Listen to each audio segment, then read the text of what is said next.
아버지 하나님 감사합니다. 저희들 사랑하셔서 주님의 귀한 종들로 불러주시고 또 오늘 또 좋은 날씨에 함께 주의 말씀을 공부하게 하시니 감사합니다. 이 시간 저희들과 함께 하시고 은혜를 베푸시고 우리 머리 숙인 사랑하는 종들에게 주님 지혜를 다하시고 앞길을 예비하셔서 그들의 모든 수고와 섬김을 통해 영광 받아 주시옵소서. 주님, 이 험하고 혼탁한 세상에서 주의 말씀으로 이 땅을 치유하고 주님이 기뻐하시는 주님의 귀한 사명자로 살아갈 수 있도록 저희들과 늘 함께 하시고 축복하여 주시옵소서. 인도하실 것을 믿사옵고 예수님 이름으로 기도합니다. 아멘. 아멘. 네, 요한계시록은 묵시문학적 형태를 갖고 있다, 이렇게 말씀을 드렸습니다. 이 묵시문학적 형태라는 것은 바로 이 헬레니즘, 지중해 연안을 통치했던 이 알렉산더 대왕이 추구했던 이 헬레니즘, 이 헬라주의죠. 헬라주의는 이 헬레니즘은 다른 말로 인본주의다, 이렇게 말하지. 인본주의가 이렇게 밀려올 때 여기에 존재했던 예루살렘에 존재했던 요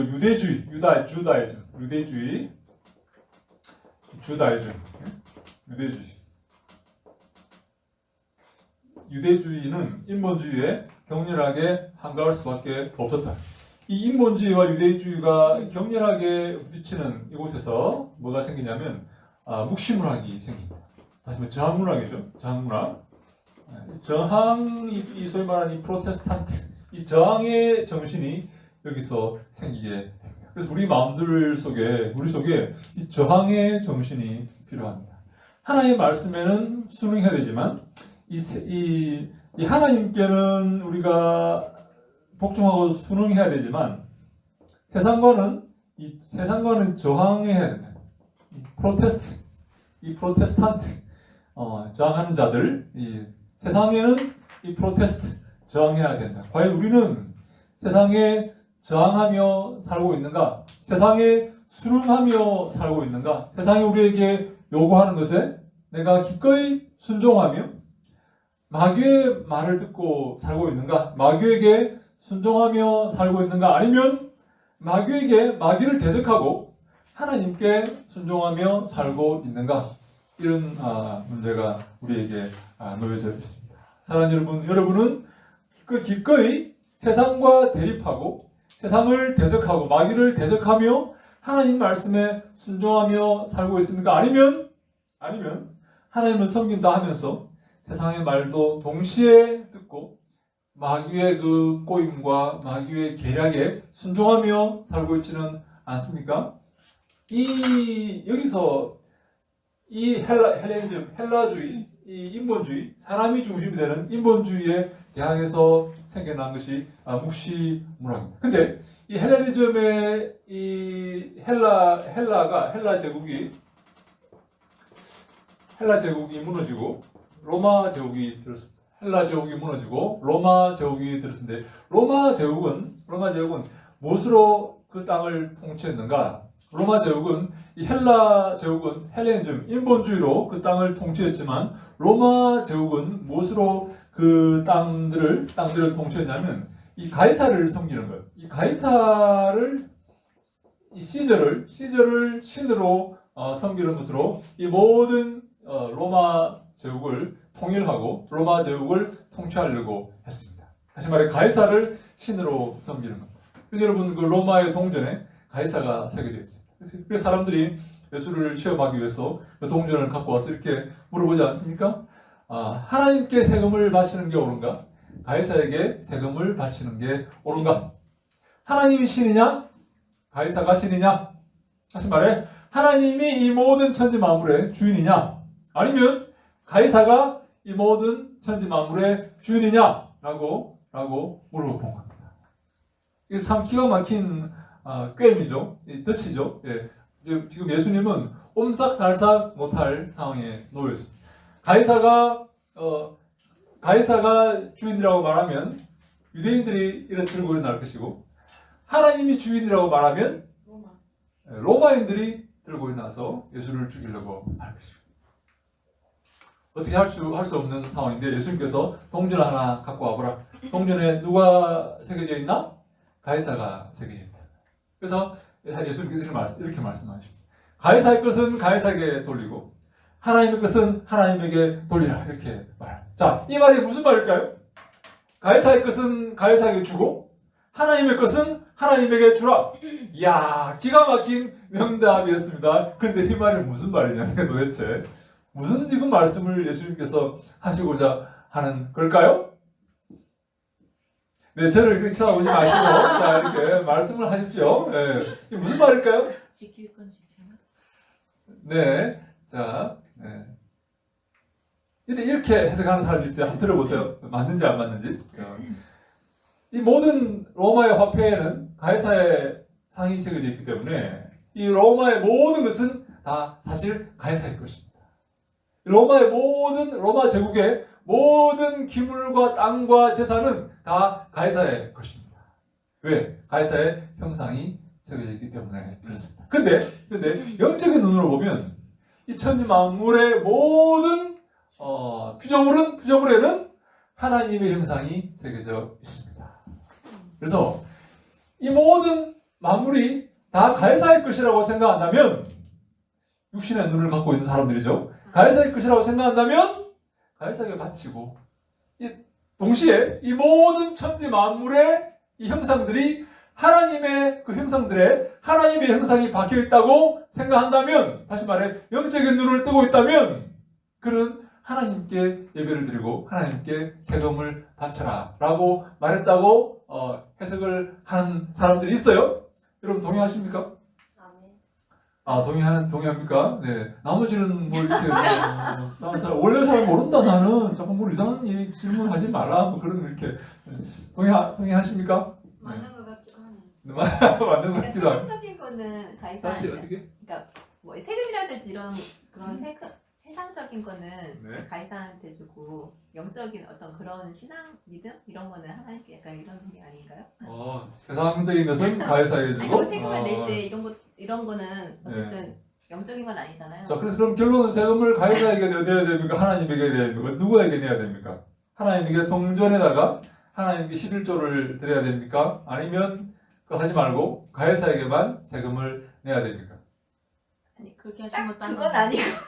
네, 자, 애매하게 이야기하면 안 됩니다. 자, 명확하게. 네, 그래서 지금 제가 볼 때는 그런 의미예요. 제가 볼 때. 아까 말씀드렸듯이, 육적인 눈으로 볼 때는 모든, 이 지면에 가이사의 형상이 새겨져 있고, 가이사의 형상이 심지어 가장 중요한 화폐에, 그들이 가장 사랑하고 좋아했던 그 화폐에 가이사의 형상이 새겨져 있습니다. 그래서 이 말은 무슨 말입니까? 이 로마 제국 안에 있는 모든 자산, 부동산, 모든 자산에는 다 가이사의 형상이 새겨져 있다. 그래서 이거 모든 것은 가이사의 것이다 라고 생각한다면 가이사에게 바쳐라.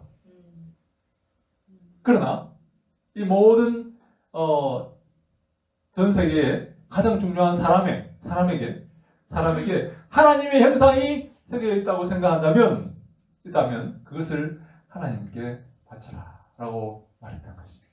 그렇게 생각 안 하면 안 바쳐도 돼요? 가이사한테? 그렇게 다시 말해. 가이사의 것이라고 생각 안 하고 다 하나님 거라고 생각하면 가이사한테 안 해도 돼요? 그렇죠. 반칙했잖아. 그렇죠. 그런데 이제 그런 가이사에게, 다시 말해 가이사를 주인으로 생각하느냐, 하나님을 주인으로 생각하느냐. 그 영적인 교훈을 말하고 예, 일단 세상법도 지켜야 되니까 예. 세상 사람들이 시험 들지 않기 위해서 니하고 이렇게 주긴 하지만 나는 하나님을 주인으로 생각하고 창조주로 인정한다 하는 그런 고백인 것이. 우리는 과연 여기서 누구를 주인으로 삼고 있습니까? 가이사를 주인으로, 트럼프를 주인으로 삼고 있습니까? 이 모든 전 세계 대통령 트럼프를 주인으로 모시고 있습니까? 아니면 하나님을 주인으로 모시고 있습니까? 한 그 질문을 우리에게 던지고 있는 것이죠. 그래서 이 이 로마 제국은 가이사 숭배를 통해서 전 로마 제국을 통일하려고 하였습니다. 잡다한 귀신들, 잡다한 신들 다 무너뜨리고 이 가이사를 이렇게 섬기는 그런. 그래서 여러분 이 가이사라 빌립보라는 이 도시가 있는데 이 도시는 가이사라는 이름과 이 헤롯 빌립 이 지역을 통치했던 이 헤롯 대왕의 죽자 헤롯 아켈라우스, 헤롯 안티파스, 헤롯 빌립 이 3등분이 되죠. 이 가나안 땅이 3등분이 헤롯 아켈라우스, 헤롯 안티파스, 헤롯 빌립. 헤롯 빌립이 통치하는 이 지역에 가이사 이름과 빌립의 이름을 따서 가이사라 빌립보라고 이렇게 이름을 지은 도시를 하나 이렇게 만듭니다.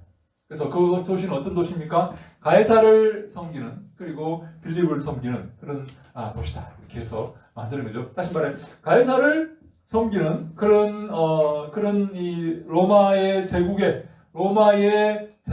그런 통치 안에서 이 소아시아에 있는 이 교회들은 극심한 박해를 받게 됩니다. 그래서 우리 24페이지 한번 볼까요? 백성들은 24페이지 1번 찾았습니까? 네. 네, 백성들은 자기를 신으로 예배하라는 도미티안 황제, 로마 황제죠. 이 가이사라는 뜻은 여러분 황제라는 하나의 보통 명사입니다. 황제라는 다 그 앞에 가이사라 황제 이름 앞에 다 가이사라는 이름을 이렇게 붙입니다. 시죠. 백성들은 자기를 신으로 예배하라는 도미티안 황제에 의해 박해를 받고 있다. 특별히 이 교회들이 그렇게 소아시아 교회들이 그렇게 박해를 받고 있는 거죠. 2번 그 백성들은 도미티안의 박해를 하나님이 포기하셨다는 증거로 보았고 나아가 하나님의 원수인 사탄의 힘을 의미하는 것으로 보았다. 그래서 그들은 거의 절망에 이르렀고 신앙은 헛수고이고 사탄의 세력이 압도적이라는 믿음이 생기게 되었다.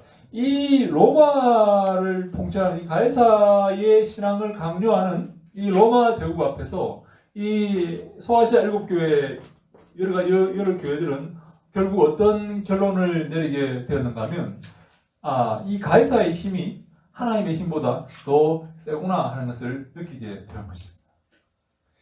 세상의 이 박해 앞에서 이 교회들은 하나님께서 힘을 잃으셨다. 가이사의 힘이 더 세구나. 그래서 믿음을 포기할 그런 단계에 이르게 된 것입니다. 그래서 그들은 거의 절망에 이르렀고 이 가이사 뒤에 이 소위 말하는 이 가이사 도미티안이죠. 가이사 뒤에 누가 있냐면 하나님 사탄이 있다고 이렇게 생각합니다. 이거는 뭘 상징합니까? 바로 이 묵시문학의 이 전형적인 이 모습입니다. 묵시문학의 전형적인 모습이 이 사탄이 교회를 박해하는 그런 형태거든요. 그래서 이 묵시문학의 전형적인 형태가 바로 사탄이 가이사의 도미티안 뒤에서 이 초대 교회를 이 소아시아 7교회를 박해하는 그런 형식으로 생각했는데 요한은 여기서 뭘 설명하냐면 사탄이 독자적으로 이 소아시아 7교회를 혹은 소아시아 여러 교회를 박해하는 게 아니라 요 뒤에 누가 계시냐면 하나님이 계신다고 이렇게 말합니다.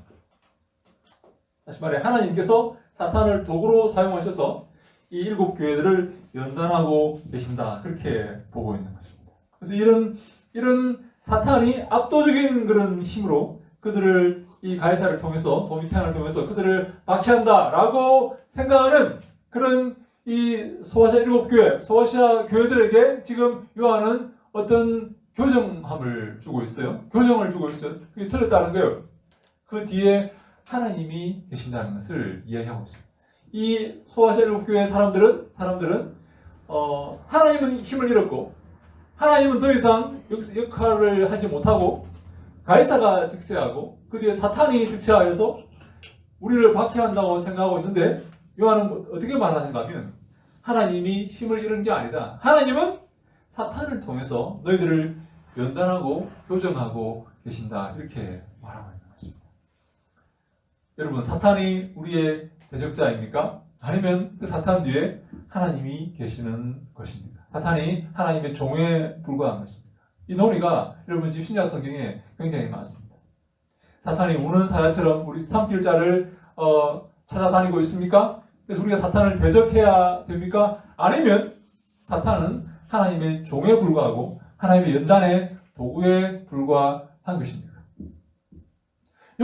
사탄은 그래서 요한복음의 요한문서에는 요한복음, 요한 1, 2, 3서, 요한계시록, 요한의 문서 5개에는 마귀론이 없다 그렇게 말합니다. 마귀에 대한 어떤 묘사가 있지만 마귀는 어떤 존재고 마귀는 우리를 공격하고 마귀에 대해 싸워야 되는 이 마귀의 어떤 마귀가 중심이 되는 이론이 없다는 거예요. 다시 말해서 마귀는 하나님의 종에 불과하다라고 이렇게 요한은 말하고 있습니다. 마귀가 독자적인 힘을 가지고 우리를 공격해서 우리를 물어가서 지옥에 떨어뜨리는 그런 존재로 묘사하는 게 아니라 마귀는 하나님의 종에 불과하고 하나님의 허락하에서 움직이고 있다라고 요한은 보고 있는 것입니다. 그래서 요한복음과 요한의 문서가 훨씬 더 공관복음과 바울 서신보다 다시 말해 공관복음과 바울 서신에는 마귀의 역사가 있습니다. 마귀가 제자들을 대적하고 예수를 대적하고 심지어 예수를 죽이려고 하고 팔아넘기려고 하고 유다에게 들어가서 하나님의 그 계획을 방해하는 그런 존재로 묘사가 되고 있어요. 공관복음과 바울 서신은. 근데 요한복음에는 그런 게 없습니다. 요한은 마귀 따위는 하나님의 종에 불과하다 그렇게 말하고 있어요. 그래서 요한서신의 요한문헌의 문서에는 마귀론이 없다 그렇게 말합니다. 요한은 이 마귀 뒤에 사탄의 뒤에 하나님이 계시고 하나님이 마귀를 동원하여서 마귀를 사용하여서 당신의 목적을 이룬다는 거예요. 그런데 여러분 여기서 소아시아 7교회 혹은 7교회 사람들이 마귀의 하나님은 힘을 잃었고 하나님 더 이상 역할을 하지 못하고 이제 사탄이 득세하여서 우리를 박해할 때 사탄의 편에 서게 된다면 어떤 결과가 있을까요? 여러분 하나님 편에 서서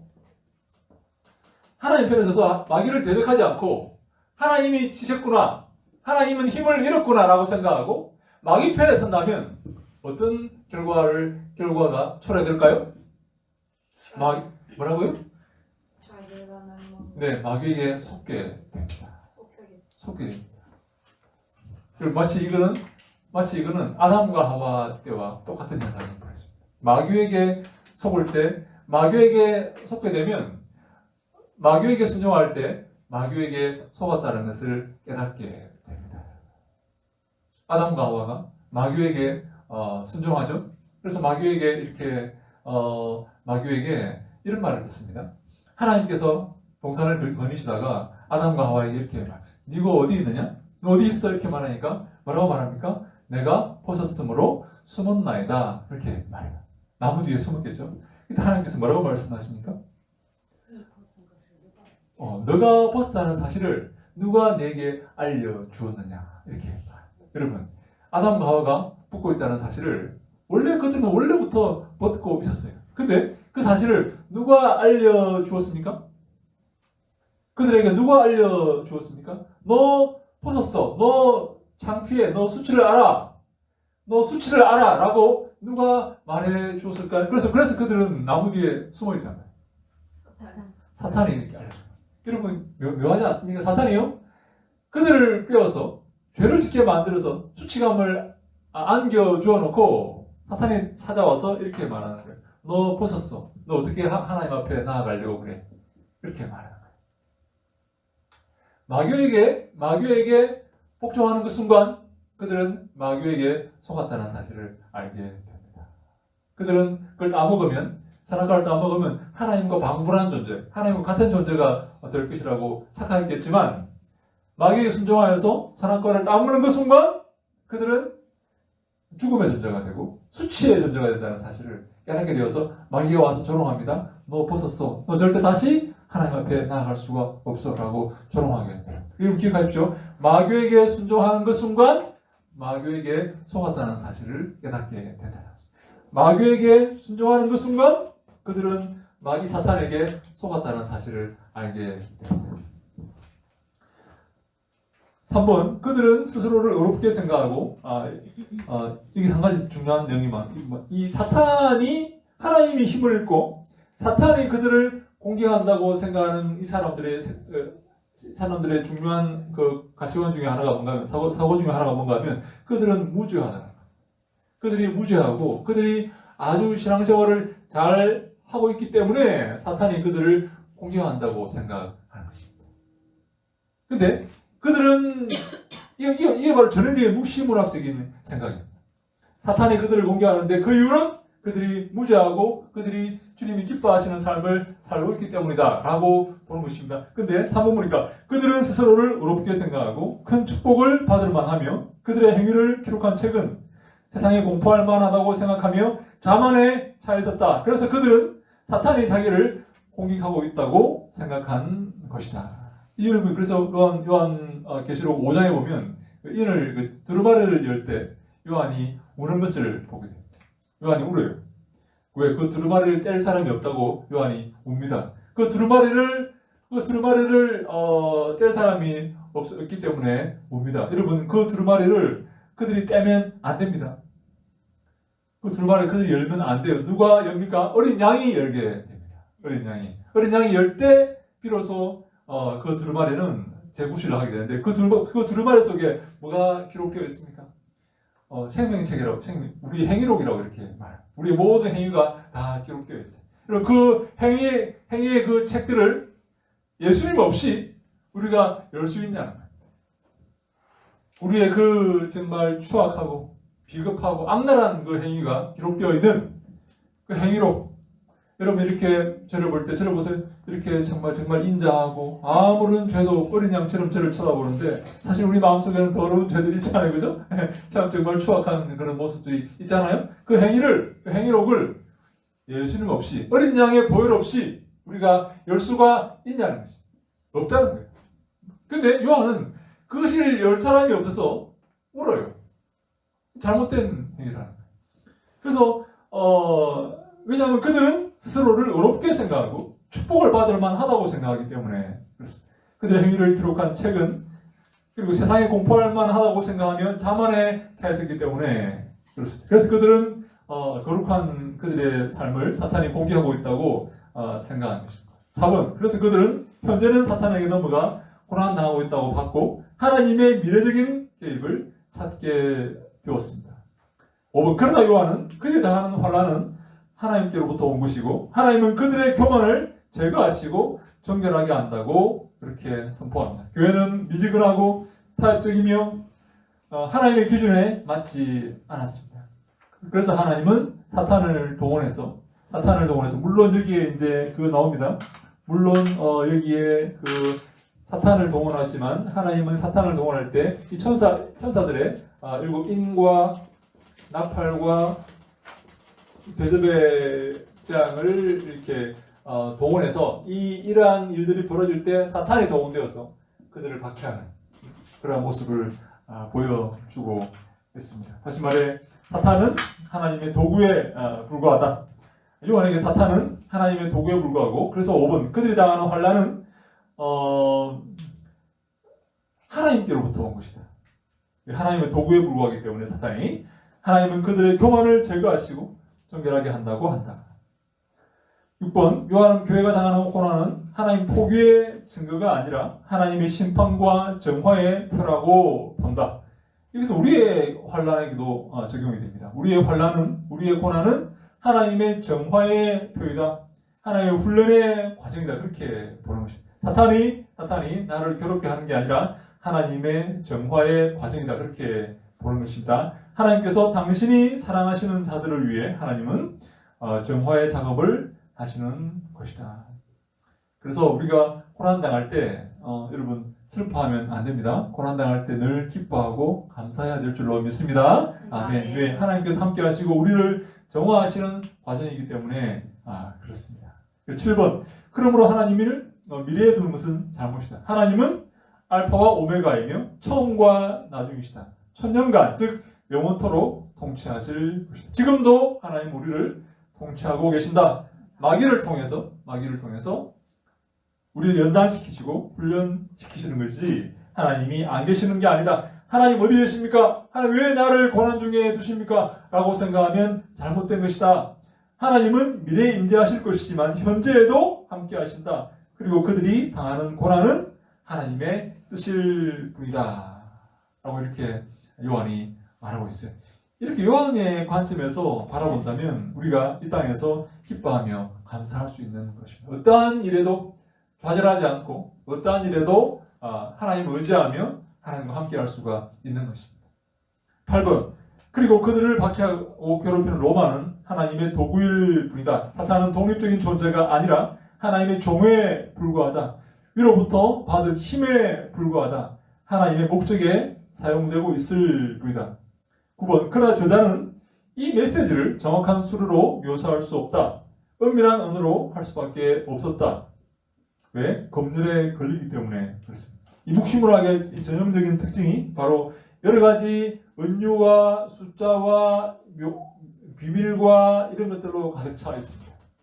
왜? 이것들이 당시에 극심한 박해 시대에 등장했기 때문에 그런 것이죠. 그래서 요한은 이런 것들을 은밀한 언어로 설명하고 있다는 거예요. 요한은 창녀들과 모독적 짐승에 대해서 말하고 있지만 그 많은 표상들 배후에는 로마가 서 있다. 바로 그것은 그들을 박해하고 그들을 핍박하는 로마를 묘사하기 위해서 그런 창녀와 바벨론과 사탄과 은밀한 그런 형식을 통해서 로마를 묘사하는 거예요. 짐승을 말하고 일곱 산을 말하고 이렇게 하는 것이 다 로마에 대한 하나의 묘사이다. 일곱 산이 특별한 이유가 있고 여자가 창녀가 특별한 의미가 있고 짐승이 특별한 의미가 있는 게 아니라 이 모든 것은 로마를 그들을 박해하는 이 크리스천들을 박해하는 로마를 묘사하고 있는 것이다 라고 보는 것입니다. 그래서 10장 위장된 언어를 사용하는 것은 그래서 묵시문학의 형식을 사용하는 것은 그의 목적을 달성하기 위함이다. 물론 저자와 수신자는 숨길 수가 없었다. 왜? 요한은 당시 밤모섬에 갇혀 있었기 때문에 그렇습니다. 일반적인 그런 묵시문학은 저자와 수신자를 숨길 수가 있어요. 누가 쓰든지 누구에게 전달되는지 숨기게 됩니다. 왜? 그게 밝혀지면 그 사람들이 박해를 받기 때문에 그런 거예요. 그래서 숨기지만 요한은 지금 저자와 수신자를 숨길 수가 없다. 그래서 많은 사람들이 요한계시록을 요한이 쓴 게 아니다. 그렇게 주장을 합니다. 왜냐하면 묵시문학적 형식을 갖고 있기 때문에 그런 거예요. 왜? 묵시문학은 저자와 수신자를 숨기는 것이 당연하기 때문에 그렇습니다. 그러나 요한계시록은 저자와 수신자를 숨길 수가 없다. 요한이 밤모섬에 갇혀있기 때문에 그렇다는 것입니다. 11번 그래서 요한은 묵시문학적 형식을 사용하면서도 내용은 반대로 말한다. 묵시문학은 고난을 주는 자를 사탄으로 묘사하지만 요한은 고난은 하나님의 정화의 작업이라고 한다. 그래서 여러분 저를 한번 보세요. 우리 공간복음과 바울서신은 묵시문학적 관점에서 기록되었다라고 말할 수도 있습니다. 사탄을 하나의 실체적인 그런 대적자로 묘사하기 때문에 그렇습니다.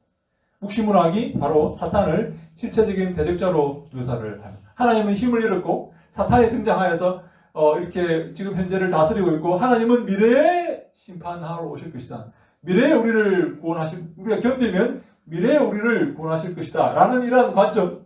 하나님은 지금 힘을 잃었고 사탄이 득세하고 있고 공중권세 잡은 자가 득세하고 있고 우리가 이 고난을 견디면 미래에 하나님의 축복이 임할 것이다 라는 이 관점이 바로 공간복음과 바울서신의 관점이다 라는 거예요. 그래서 공간복음과 바울서신은 묵시문학적 관점을 갖고 있다라고 볼 수가 있습니다. 물론 공간복음과 바울서신에 그런 관점만 있는 게 아니에요. 하나님이 현재를 통치하고 그런 관점도 있어요. 근데 그래서 이 종말론을 볼 때 공간복음과 바울서신은 미래적 종말론을 말하고 있어요. 하나님께서 우리의 고난 가운데서 고난이 끝나면 우리에게 승리를 주실 것이라는 미래의 승리를 말하고 있어요. 근데 요한의 종말론은 무슨 종말론인지 아십니까? 현재적 종말론입니다. 지금 바로 구원을 얻었다는 거예요. 지금 하나님이 우리에게 우리를 통치하고 계시고 지금 하나님이 우리의 삶에 개입하고 있다는 것입니다. 여러분은 무엇이 더 마음에 듭니까? 미래적 종말론, 하나님이 언젠가 우리의 모든 눈에서 눈물을 씻어줄 것이다. 현재 고난을 잘 견디면 언젠가 승리할 것이다. 라고 보는 그런 미래적 종말론이 마음에 듭니까? 아니면 현재적 종말론, 하나님이 우리와 지금 함께 하고 계신다. 이 고난은 하나님이 우리에게 연단으로 주신 것이다. 이 고난을 우리가 잘 통과하는 것이 하나님의 뜻이고 하나님께서 함께 하시기 때문에 통과할 수 있다라고 보는 것이 현재적 종말론입니다. 종말이 미래에 오는 게 아니라 현재 이미 종말이 임했다는 거예요. 그래서 내 말을 듣고 나 보내신 이를 믿는 자는 구원을 얻었습니다. 얻었어요. 미래에 얻을 것이 아니라 얻어버렸어요. 이미 얻어버렸어요. 종말이 현재 이미 끝난 겁니다. 여러분은 어떤 종말론이 더 마음에 듭니까? 미래적 종말론이 마음에 듭니까? 현재적 종말론이 마음에 듭니까? 현재는 정말입니까? 네. 네, 현재적 종말론이 마음에 들죠? 네. 그런데 성경에는 이제 미래적 종말론을 말하는 그런 구절이 있습니다. 그죠? 우리가 주님께서 재림하셔서 주님께서 악한 자를 심판하시고 우리 최종적인 생하늘과 새 땅을 우리에게 주시는 그런 종말론을 말하는 부분이 분명히 있어요. 근데 우리가 이 미래적 종말론과 이 현재적 종말론을 잘 이렇게 융합해서 잘 이해를 해서 내 삶에 적용해야 되는 거예요. 그러면 교수님 굳이 네, 뭐랄까 영적인 깊이랄까 수준을 말하면 네, 요한 문학이 네. 말하는 네. 그게 더 수준이 높은 거예요. 여러분 어떻게 생각하세요? 저는 그렇게 공간복음과 바울 서신이 더 수준이 있다고 보세요? 아니면 요한이 더 수준이 깊고 넓고 크게 이렇게 요한이 보고 있다고 생각하십니까? 요한이요. 요한입니까? 네. 네, 그렇게 우리 학자들도 그렇게 말합니다. 학자들도 요한복음과 요한 문서는 너무 쉬운데 여러분 요한복음이 얼마나 쉽습니까? 하나님이 세상을 이처럼 사랑하사 독생자를 주었으니 3장 16절, 1장 12절 영접하는 자, 곧 그 이름을 믿는 자들에게 하나님의 자녀가 주는 권세를 주시는데 얼마나 우리가 많이 암송하고 나는 길이요 진리요 생명이요 평안을 내게 주노니 곧 나의 평안을 내게 주노라. 얼마나 내 말을 듣고 나 보내실 믿는 자는 이미 구원을 얻었고 여러분 너희가 내 안에 가고 내 말이 내 안에 가면 무엇이든 원하는 대로고 요한복음이 얼마나 좋을 것 같은 아름다운 너무나 쉬운 누구나 이해할 수 있는 그런 구절들이 많이 있습니다. 근데 그렇게 학자들이 말합니다. 요한복음은 아이들도 놀 수 있는 내가 얕은 물이지만 코끼리도 빠져주는 그런 깊은 물이다. 그렇게 말하고 있어요.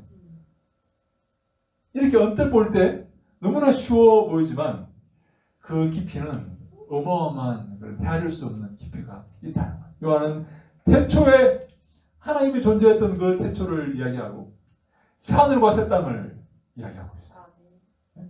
이 요한은 이 방대한 이 로고스를 이야기합니다. 로고스, 가장 위대한 헬라지의 그 끝판왕 로고스를 우리에게 말하고 있어요. 그 로고스가 육신을 입고 우리 이 땅에 임했다는 거예요. 그 바로 예수 그리스도라고 이렇게 말씀이 육신이 되어서 우리 가운데 거하심에 이 우리 가운데 거한다는 말이 스케노우란 말인데 이 거한다는 말이 텐트를 치다는 말이에요.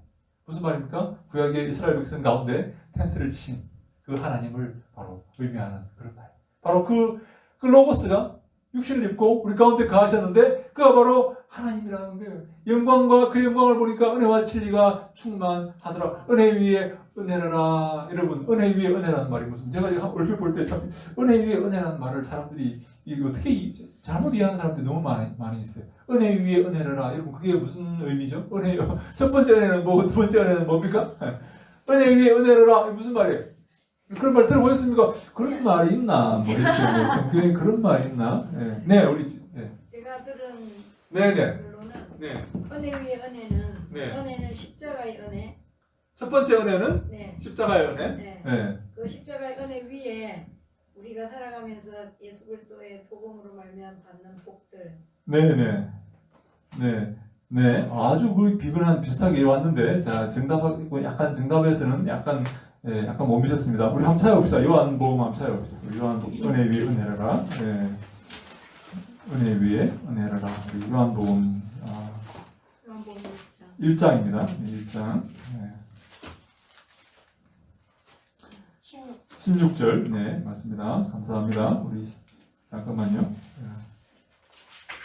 이걸 여러분 헬라를 이렇게 보면 너무 쉬운데 16절, 우리 17절, 18절, 우리 16절, 우리 15절부터 18절까지 한번 읽어볼까요? 15절부터 18절까지 시작. 요한이 그에 대하여 증언하여 외쳐 이르되 내가 전에 말하기를 내 뒤에 오시는 이가 나보다 앞선 것은 나보다 먼저 계심이라 하는 것이 이 사람을 가리킴이라 아니라 우리가 다 그의 충만한 데서 받으니 은혜 위에 은혜로라. 율법은 모세로 말미암아 주어진 것이요 은혜와 진리는 예수 그리스도로 말미암아 온 것이라. 본래 하나님을 본 사람이 없을 때 아버지의 품속에 있는 독생하신 하나님이 나타내셨느니라. 아멘. 지금 이 사도 요한이 지금 이 모세의 은혜, 율법을 통해서 모세의 은혜보다 더 위대한 은혜를 지금 말하고 있어요. 그죠? 17절이죠. 율법은 모세로 말미암아 주어진 것이 은혜와 진리는 예수 그리스도로 말미암아 온 것이에요. 그래서 우리가 다 그의 충만한 데서 받으니 은혜 위에 은혜르라. 은혜 위에 은혜르라라는 말이 무슨 말일까 하는 겁니다. 은혜 위에 은혜. 이때 처음 제가 볼 때 이 은혜 카리스 안티 카리스입니다. 은혜를 안티란 말이 대적하다는 그런 의미가 있는데 앞에 은혜를 대적하여서 뒤에 은혜가 온다는 그런 말입니다. 근데 대적하다는 말을 우리 개정에서 은혜 위에라고 이렇게 설명을 했어요. 위에.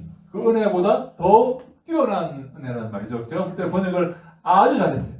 너무 기가 막히게 번역을 잘했어요. 그 위에 은혜가 있는데 어떤 은혜가 있는데 오케이 은혜 A가 있어요. 은혜 A를 대적하여서 더 큰 은혜라는 말이에요.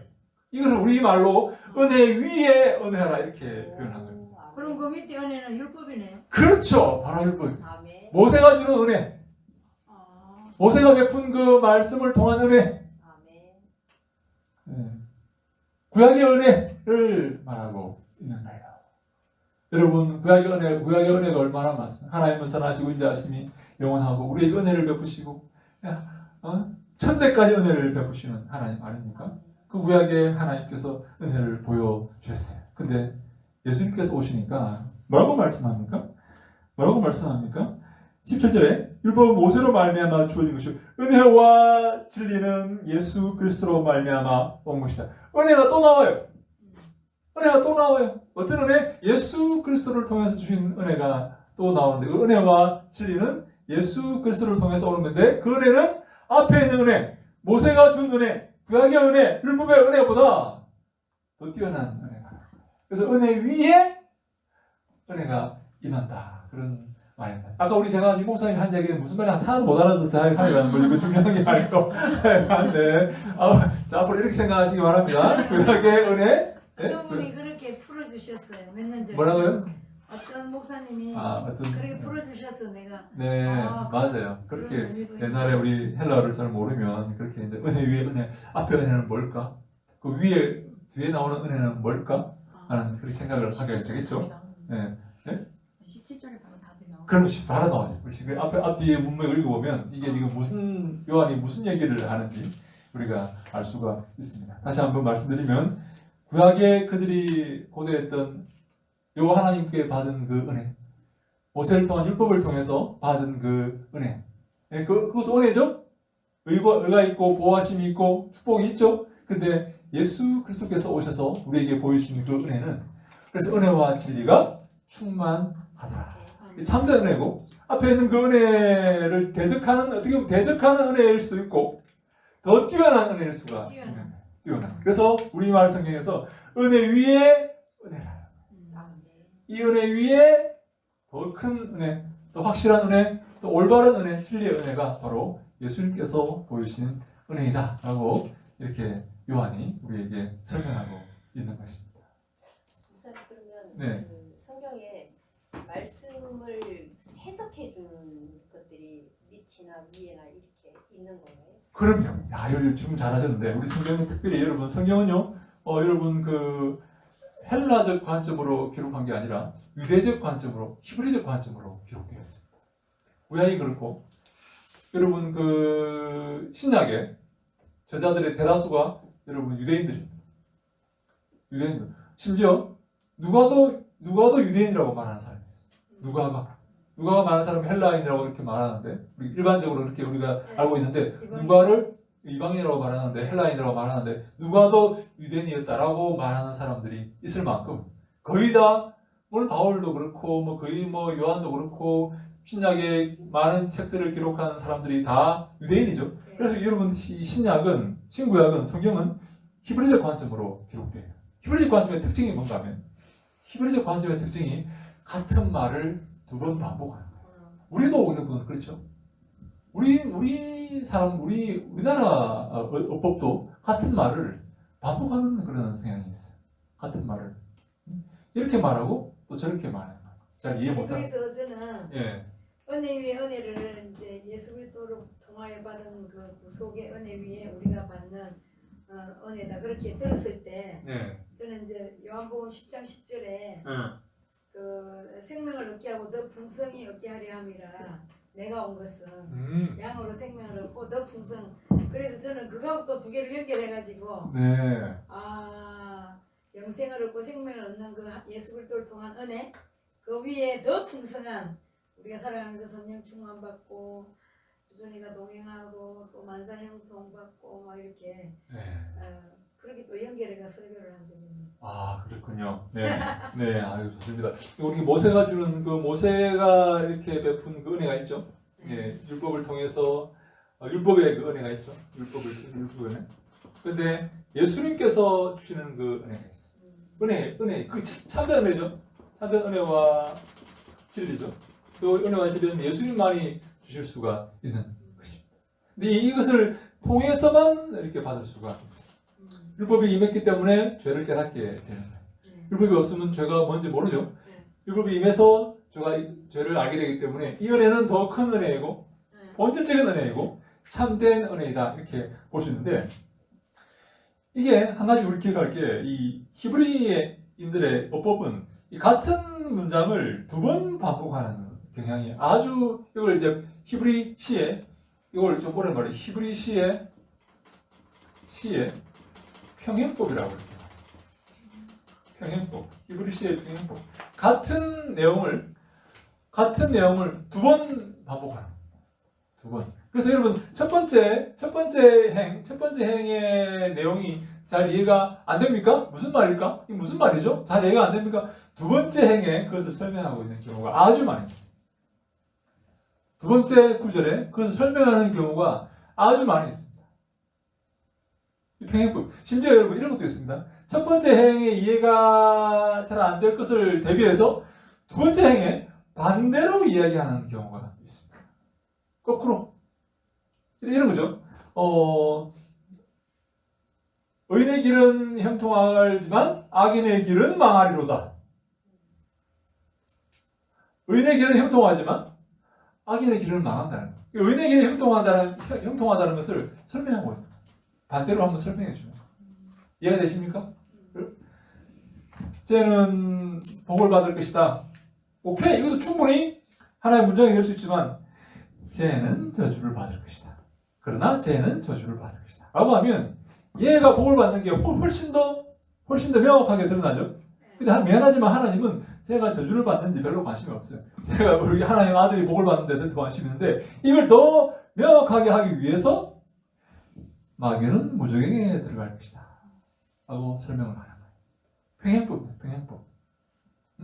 이것을 더 명확하게 하기 위해서 한 번 더 설명하는 경우가 허다하다. 여러분 시편 같은 경우에는 그런 경우가 허다합니다. 시편 같은 경우에 보면 우리 한번 볼까요? 우리 시편 한번 볼까요? 우리 한번 그 아무거나 한번 이렇게 이렇게 봅시다. 우리 시편 69편 한번 볼까요? 시편 69편 한번 1절 2절 한번 볼까요? 여러분 아무데나 찾아봐도 그런 내용들이 숱하게 나와요. 시편 69편 1절 2절 한번 볼까요? 같이 한번 읽어볼까요? 시편 69편 1절 2절 시작. 하나님이여 나를 구원하소서. 물들이 내 영혼에까지 흘러 들어왔나이다. 나는 설 곳이 없는 깊은 수렁에 빠지며 깊은 물에 들어가니 큰 물이 내게 넘치나이다. 1절 2절과 여러분 1절과 2절이 같은 내용입니까? 다른 내용입니까?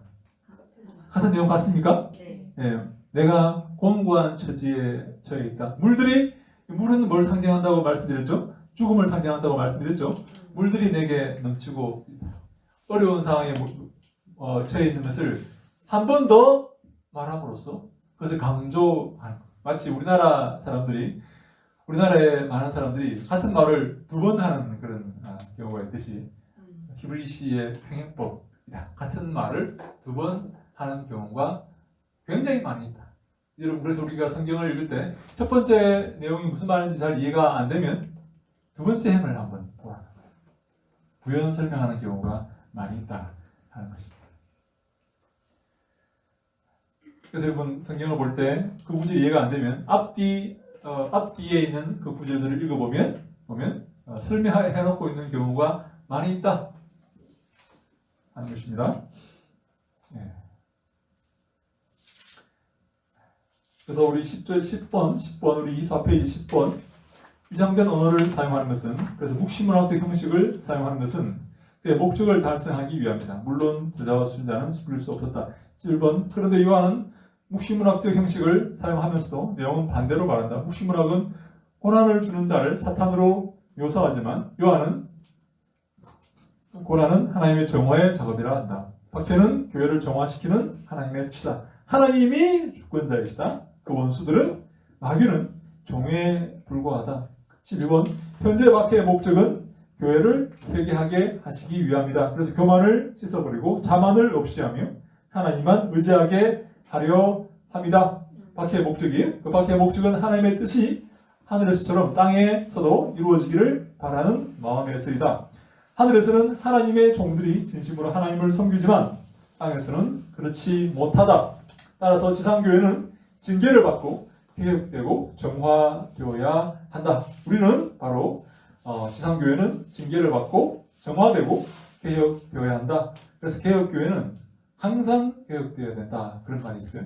리포드 처치. 개혁교회는 항상 개혁되어야 한다. 이 개혁되지 않으면 이 고인물이 되면 썩게 된다는 거죠. 13번 그 박해를 통과한 자들은 참으로 하늘에 있는 천군과 같이 될 것이다. 그들도 완전한 하나님과의 교제를 맛보게 될 것이고 자비와 사랑을 풍족하게 맛보게 될 것이다. 그래서 이 20장부터 22장까지 20장, 21장, 22장 계시록에는 새하늘과 새 땅, 새 예루살렘이 묘사되고 있는 것입니다. 그러니까 우리가 이제껏 네네. 계시록을 바라봤던 그 관점하고 네. 좀 완전 다르네. 조금 틀립니까? 네. 무서워하고 막 네네. 무슨 뭐 마귀가 나타나고 무슨 음녀가 나타나고 이게 막 마지막 때 막 미래적 어떤 관점에서 네. 그러니까 막 그렇게 해가지고 네. 두려워하고 막 그냥 시한부종말 막 네. 그런 잘못된. 근데 여러분 요한계시록을 이런 관점에서 보면 다른 타 서신들과 크게 차이가 없어요. 크게 차이가 없다. 그렇죠? 요한계시록도 여러분 기억하세요. 서신의 하나입니다. 서신은 이 반모습에서 소아시아 7교회에게 주신 사도 요한의 편지입니다. 편지. 그리고 여러분 2장 3장에 나오는 7교회에 네. 그 편지 있잖아요. 사장에게. 네네. 그럼 5장부터 마지막까지 다 편지. 그렇죠. 다 편지입니다. 전부 다 편지입니다. 다시 말해 소아시아 7교회에게 주시는 하나의 메시지입니다. 다 전부 다. 이것도. 끝까지 다요. 여러분 반모습에서 요한이 바코드를 얘기할 수는 없는 거 아니에요? 그렇죠? 네? 반모습에서 요한이 바코드 얘기하는 건 불가능하죠? 네? 아니 옛날에 있잖아요. 네. 그거 이제 바코드가 막 나오니까 네. 영문으로 네. 처음과 중간과 마지막 딱 하면은 그게 국제적인 약속인데 6이다. 그리고 뭐 예를 들어서 뭐 탱크라든지 비행기라든지 이런 게 그 당시에 없으니까 뭐 네. 동물로 두 날개 달린 동물로 잠자리 뭐 이런 걸로 다 묘사해가 자기 본 그대로 환상을. 그래 저는 그렇게 해서 계시록을 옛날에 맞아요. 요한이 이렇게 환상을 보고 환상을 미래에 일어날 환상을 이렇게 보고 이렇게 엄청나게 묘사할 수 없으니까 막 그런 걸로 막 이렇게 무섭고 뭐 이렇게 두렵고 그래가지고 애기도 안 낳고 제가 그랬다니까요. 아 마지막 그 뭐 계시록은 보기가 좀 꺼려지는. 맞아요. 네. 무서운 그런 네. 우리 이해도 할 수 없는 부분들이. 잘못된 종말로는 제가 애기를 안 낳았다니까 14년 동안. 아 진짜요? 네. 빨리 이제 종말에 대비하기 위해서 애기를 애 낳은 자는 뭐 저주가 있다 뭐 해가지고 예. 근데 우리가 이렇게 보지 않고 여기서 밤모습에서 사도 요한이 시험 당하고 어려움을 당하고 있는 사탄에게 공격받고 있는 하나님은 힘을 잃었다고 생각하고 있는 이 소아시아 7교회들에게 편지를 보낸 겁니다. 그 시험은 어려움은 사탄이 주는 게 아니라 하나님의 연단이고 하나님의 정화의 과정이다. 너희들이 개혁되고 정화된다면 다시 한번 아름다운 모습을 회복된다면 너희들의 그 고난은 끝나게 될 것이다. 근데 회개하지 않으면 계속 고난이 임하게 될 것이다. 근데 하나님은 택한 자들을 위해서 그 고난의 그 기간을 단축해 주실 것이다. 그래서 두려워하지 말고 기뻐하며 감사하며 그 열심을 위해 충성하라. 그 고난을 이겨내고 하나님 말씀에 순종하라. 그리하면 너희는 새하늘과 새 땅, 저 새 예루살렘에 들어가게 될 것이다. 하는 게 바로 요한계시록의 메시지다. 그렇게 보는 것입니다. 그럼 교수님 역설적으로 보면 네. 지금까지 저희는 이 요한계시록이 미래에 일어날 일이라고 생각했는데 그렇죠. 오히려 다른 것보다 더 현실적인. 그렇죠. 바로 그겁니다. 요한이 지금 사도 요한이 당장 현재적 종말론을 말하고 있습니다. 현재적 종말. 현재 박해받고 있는. 그렇죠. 이 하나님이 다시 말해 하나님 미래에 개입하시는 게 아니라 미래 어느 날 하나님께서 찾아오셔서 원수를 박살내는 게 아니라 이 고난 자체가 하나님의 고난이라는 거예요. 그러면 빌립보서나 에베소서 네, 저기 사도 바울의 서신처럼 네. 에베소 교회에게 빌립보 교회에게 네, 지금 현재 그들의 영적 상태라든지 교회 상황을 네, 이렇게 편지로 보낸 것처럼 네, 요한계시록도 그렇다는 거죠. 그렇죠. 똑같은. 바로 그겁니다. 네. 근데 바울 서신에서 마귀를 대적하라 그렇게 말해요. 마귀와 싸우라 그렇게 말해요. 성령의 검 곧 하나님의 말씀으로 마귀를 대적하라 이렇게. 마귀는 우는 사자처럼 삼킬 자를 찾아다니고 있으니까 주의하라. 기회를 사라. 때가 악하니까 때가 악하니까 조심하라. 이렇게 말하고 있어요. 마치 마귀가 하나의 실체처럼 그렇게 마귀를 묘사하고 있는 거예요. 이것은 미래적 종말론이고 이것은 현재 사탄이 주체적인 그런 어떤 활동을 하고 있는 것처럼 묘사하는 묵시문학적 관점이라는 거예요. 근데 요한은 공간복음과 바울 스님과는 달리 마귀가 너희를 잡아먹으려고 오는 게 아니야. 마귀는 하나님의 허락을 얻어서 너희들을 연단시키기 위한 하나의 종과 도구에 불과하다. 그럼 바울이 맞습니까? 요한이 둘 다 맞습니까? 맞네요. 둘 다 맞는 거예요. 누가 맞다 이렇게 틀렸다면 안 됩니다. 절대 그러면 이제 문제가 어리석은 좀 약한데 안 됩니다. 둘 다 맞는 거예요. 둘 다 다른 관점을 갖고 있는 겁니다. 네. 어떤 사람에게는 마귀와 싸우라. 어떤 사람에게는 마귀는 종에 불과해. 두려워하지 마. 대적해야지. 겁내지 마. 아무것도 아니야. 하나님의 허락 없이는 참새 한 마리도 땅에 들이지 않아. 하나님 함께 하고 계셔. 이렇게 전체적인 이거 제가 볼 때는 좀 더 넓은 관점을 우리에게 스펙트럼을 제공하는 사람은 바로 사도 요한이다. 그렇게 보는 것입니다. 요한이 위대한 신학자이다. 그렇게 보는 것입니다. 물론 사도 바울도 위대한 신학자이지만 각기 다른 관점을 갖고 있는 거예요. 여러분 이것을 누가 맞냐, 누가 틀리냐 이렇게 얘기하면 안 되는 겁니다. 둘 다 맞는 거예요. 어떤 사람은 묵시문학적 관점으로 기록하고 있는 것도 있고 어떤 사람은 더 큰 관점으로 기록하는 그런 사람도 있는 것입니다. 그러면 네, 사복음서를 이제 두 개로 나누잖아요. 네. 공간복음과 요한복음으로. 그렇죠. 그러니까 같은 시대를 같이 살아가면서 예수님이 하셨던 말씀이나 예수님의 그런 기적들을 제자로서 마태하고 요한 같은 경우는 같은 제자 있잖아요. 그러니까 같은 시대를 같은 공간에서 같은 말씀을 듣고 같은 기적을 봤는데 예, 요한은 완전 다른 시각으로 그렇죠. 예를 들어 요한복음에 나오는 그 예수님의 가르침이라든지 네, 그런 그 영적인 메시지가 네, 요한이나 마태나 마가나 누가복음하고는 완전 깊이가 다르잖아요. 네, 맞습니다. 네, 요한은 심지어 가룟 유다 속에 마귀가 들어가서 가룟 유다를 독립적인 존재로 보는 게 아니고 또 마귀를 독립적인 존재로 보는 게 아니에요.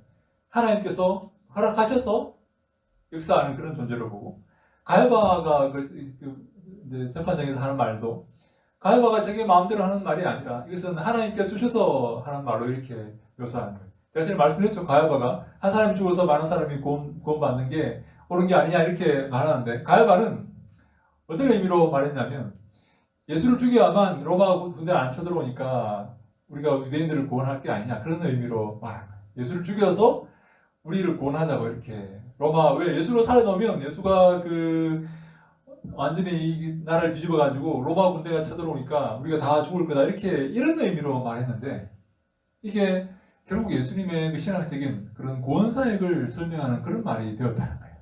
이 가야바는 자기도 모르게 그렇게 말을 한 거예요. 쉽게 말해서 하나님의 도구에 불과한 거예요. 자기가 무슨 어떤 의도로 이렇게 말한 게 아니라 가룟 유다도 마찬가지예요.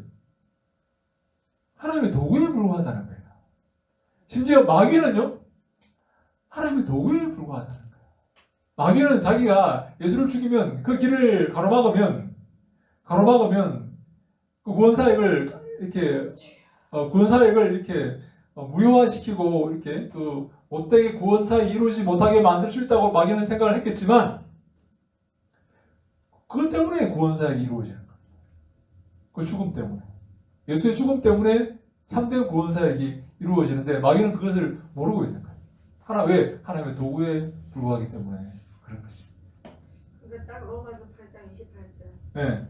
하나님을 사랑하자고 그 뜻대로 부르시는 이거잖아요. 모든 것이 합리가 있어요. 그럼요. 하나님께서 다 통치하고 그래서 깊도다 그래서 바울도 이렇게 말하지 않습니까? 깊도다 하나님의 지혜와 지식에 부요하며 그 지혜는 알 수가 없는 그 깊이는 알 수가 없다는 거예요. 하나님은 이 마귀의 이 꼬임을 통해서 마귀는 아마 자기 하나님의 그 길을 막고 있다고 생각을 했겠지만 그것이 하나님의 구원 사역을 촉진시킨다는 사실을 마귀는 모르고 있는 것입니다. 우리는 어떻게 해야 됩니까? 마귀에게 복종하고 마귀를 따라야 되겠습니까? 하나님 편에 서 있어야 되겠습니다. 하나님 편에 서 있어야 그게 지혜로운 사람. 마귀에게 복종하는 순간 속았다는 것을 알게 될 것입니다. 그래서 가룟 유다도 네. 예수를 팔고 속았다는 걸 알고 있는 거예요. 그렇죠. 바로 자기가 속았다는 걸 알게 돼요. 속았다는 것을 알게 되고 다시 물리자 안 되는 거예요. 내가 은사 30을 받았는데 이 노예 몸값이 는 30을 받았는데 이거 내가 받을 수 없다. 다시 물리자 안 됩니다. 자살해서 죽고 마는 거죠. 이 마귀에게 절대로 속으면 안 된다 하는 것입니다. 다 모든 게 하나님이 네, 허락하신 그런 시험들인데 네. 자살까지도 하나님이 허락하신 거예요. 그렇게 보는 거죠. 요한은 모든 게 하나님의 섭리 아래 있다. 그렇게 보는 거죠. 선택과 유기가 하나님 사랑이 하나님이신데 어떻게 그게 가능한가? 하나님 사랑이 하나님이시면 다 구원하셔야 됩니까? 어떻습니까? 하나님이 선택했다는 것은 선택하지 않은 것, 다시 말해 버리시는 게 있다는 거죠. 누구를 선택했다는 것은 다 선택한 게 아니라 일부를 일부를 선택했다는 것은 다른 사람은 버렸다는 그런 말이 근데 저희가 전도를 하게 될 때 하나님에 대해서 긍정적인 어떤 그런 저기를 하잖아요. 그렇죠. 삶이 어려운 사람들한테 특히 그렇게 접근을 하는데 네. 근데 이제 조금 그런 사람들은 그럼 나는 버림받은 거네? 이렇게 될 것 같아요. 전도가 안 될 것 같아요. 맞아요. 힘들어요. 그러면. 그래서 전도할 때는 선택했다는 말 하면 안 되고 하나님께서 사랑하십니다. 오시면 구원 받습니다. 그렇게 말해야 되는 거예요. 근데 끝까지 안 오는 사람이 있어요. 아무리 얘기해도 오지 않는 사람이 있어요. 그 사람은 죽은 사람이라고 보는 거예요. 영적으로. 허물과 죄로 죽었던 너희를 살리셨도다라고 에베소서 2장 1절에 이렇게 말하죠. 허물과 죄로 죽어 있는 거예요. 영혼이. 그 사람을 살려 놓아야만 비로소 그가 순서가 있습니다. 순서가 그를 살려 놓아야만 비로소 그가 하나님을 인정할 수가 있는 거예요. 그게 먼저예요. 먼저 살려 놓는 게 먼저예요. 우리가 이 구원의 서정이라는 말이 있습니다. 혹시 여러분 배웠습니까? 구원의 서정? 아니요. 저희 신앙에서 구원의 서정 안 배웠습니까? 기억이 안 나. 배웠는데 안 배웠는데 기억이 안 네, 나요. 아유, 제가 설명하면 되죠. 뭐, 걱정하지 마세요. 구원의 서정이라는 게, 구원의 순서라는 게, 오늘도 구원의 순서라는 게 있어요. 네. 구원의 순서에서 이 구원의 순서에서 가장 먼저 이렇게 등장하는 게 뭔가 하면, 부르심. 뭡니까? 구원의 순서에서 가장 먼저, 이 9가지죠, 9가지. 이 9가지인데, 가장 먼저 등장하는 게 뭐죠? 소명. 네, 소명, 맞습니다. 소명. 네. 소명, 콜링이죠. 콜링. 콜링입니다. 네, 이렇게 해서 이따 합시다. 네? 소명, 먼저, 소명이라는 말은 무슨 말인가 하면, 하나님의 부르심이 있다는 거예요. 이 말은 무슨 말인가? 모두가 다 죽었다는 거예요. 모두가 다 죽은 존재입니다. 그 죽은 존재에서 하나님께서 너는 일어나 이렇게 살려주신 거예요. 콜링. 그래서 우리 에베소서 2장 1절에 허물과 죄로 죽었던 너희를 살리셨도다 이렇게 말해요. 그때는 너희들이 모두가 공중에 이 권세 잡은 자를 따랐는데 이 불순종의 영을 따랐다. 그렇게 표현하고 있어요. 그다음에 두 번째가 중생이죠. 중생. 우리가 하나님께서 콜링 본어게인다. 하나님께서 우리를 다시 살려서 다시 태어나게 만든 거예요. 그래서 이 중생이라는 말 속에 있는 것은 영적인 살아남입니다. 육신적인 태어남이 아니에요. 다시 살아난 거예요. 불러서 다시 태어나게 만든 영적인 다시 태어나게 만듦이 있다. 허물과 죄로 죽었던 너희를 다시 살리셨도다.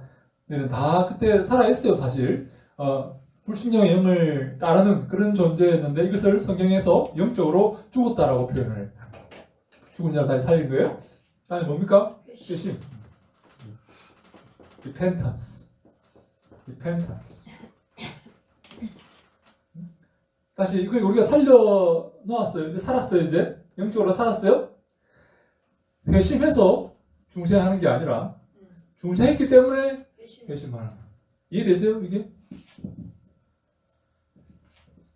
회심하면 다시 태어난다가 아니라 회개하면 다시 태어난다가 아니라 다시 태어났기 때문에 회개할 수 있는 거예요. 이해됩니까, 여러분?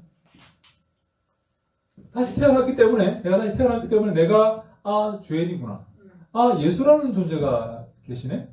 교회도 있고 나를 창조하신 하나님이 계시네. 회개해야지. 교회 가야지. 내 발로 찾아가는 거예요. 내 발로 교회 왔는데요? No! 내가 깨어났기 때문에 중생했기 때문에 비로소 내 발로 교회 갈 수가 있는 거예요. 순서가 내가 내 발로 교회 왔는데 누가 나를 이끌었다 그래요? 내가 내 발로 교회 왔는데 내가 내 발로 문 열고 들어가서 3주 신자 훈련받고 등록했는데 누가 나를 예정하고 나를 인도했대요? 말도 안 되지. 내 발로 내가 내 차 타고 내가 갔는데 저 교회가 괜찮아 보여가지고 우리 가깝고 해가지고 괜찮아 보여서 갔는데 내가 태어났기 때문에 다시 태어났기 때문에 회심할 수가 있는 것입니다. 저 같은 경우는 네. 아이들이 먼저 다녔는데 네. 의심병이 있어가지고 의심병이 생겼어요. 네.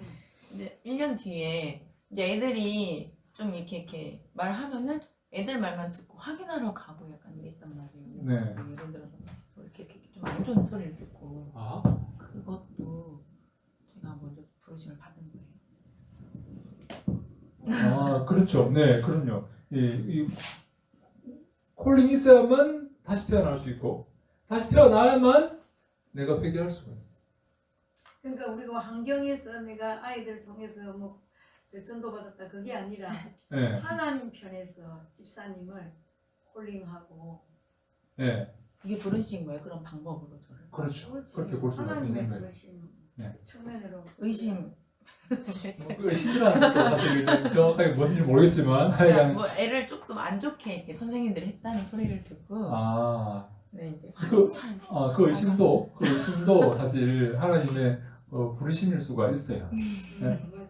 근데 지금 이렇게 말씀하실 때 보면 네, 저희가 우리가 이렇게 생각하는 게 계속 내가 관점이 되고 하다 보니까 네, 자꾸 이렇게 빗나가는 것 같은데 맞아요. 하나님의 관점으로 보면 그렇지. 네. 이게 이해가 될 것 같거든요. 네, 그러다가 또 어느 순간 또 내 관점으로도 이렇게 보게 되니까 자꾸 맞아요. 이게 우리가 이런 습관들이 우리가 죄인이기 때문에 자꾸 내 관점으로 보는데 우리 한 군데만 한번 찾아볼까요? 요한복음 1장 12절 말씀 한번 찾아볼까요? 요한복음 1장 요한이 뭐라고 말하는지 한번 볼까요? 요한복음 1장 우리 잘 아는 말씀이죠. 요한복음 1장 12절 13절 말씀을 누가 한번 읽어주시죠.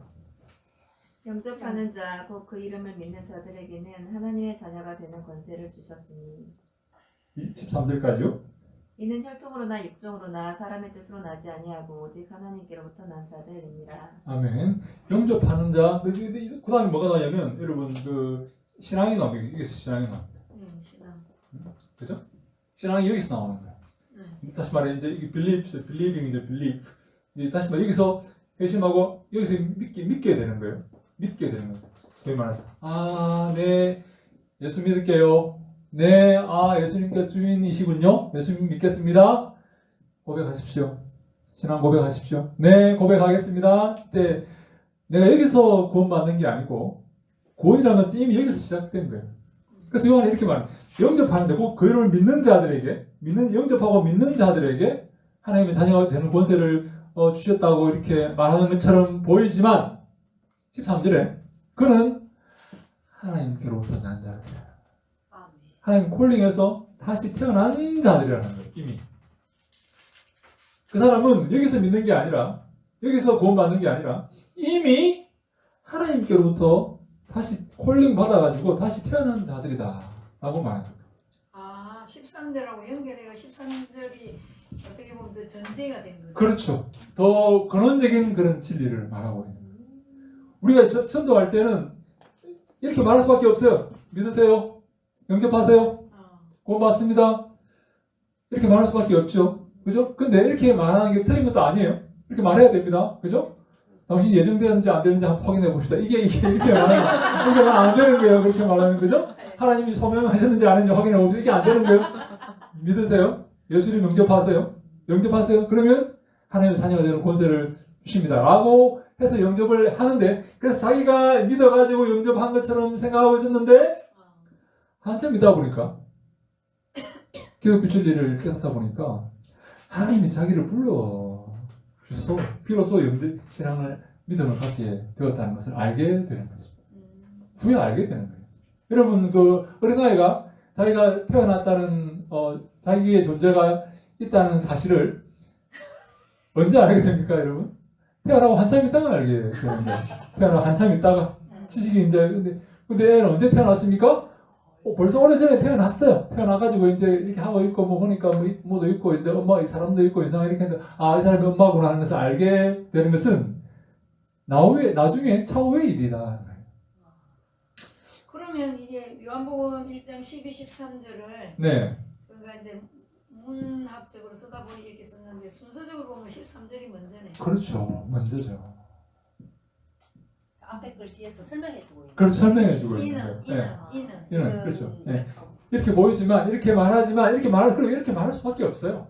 어떻게 말하겠습니까? 영접하십시오. 믿으십시오. 구원 받습니다. 이렇게 말할 수밖에 전도할 수밖에 없어요. 근데 여러분 미안하지만 성경에 숱한 구절이 예정되어 있다고 말합니다. 믿으십시오. 이렇게 말하지만 예정되어 있으면 이렇게 말할 수 없잖아요. 그죠?